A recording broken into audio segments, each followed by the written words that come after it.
নৈহাটির মামুদপুর গ্রাম পঞ্চায়েতের বড়া গ্রামের রাস্তা দীর্ঘদিন ধরে বেহাল অবস্থায় পড়ে আছে। সামান্য ঝড় বৃষ্টিতে তার অবস্থা হয়ে ওঠে আরো দুর্বিষয়। ফলে চরম অসুবিধায় পড়েছেন হাজার হাজার স্থানীয় গ্রামবাসীরা। বহুবার স্থানীয় প্রশাসনকে জানিয়েও কোনো সুরাহা মেলেনি গ্রামবাসীদের।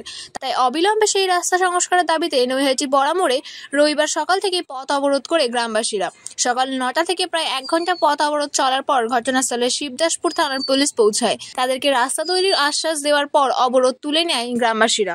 যে সাধারণ জনসাধারণের যে রাস্তাটা, সেই রাস্তাটা আজ বিগত কয়েক বছর ধরে নষ্ট, মানে খারাপ। এই রাস্তায় না কোনো মানুষ হাঁটা চলা করতে পারে, সুস্থ মানুষ পারে না, সেখানে অসুস্থ মানুষের কথা তো অনেক দূর।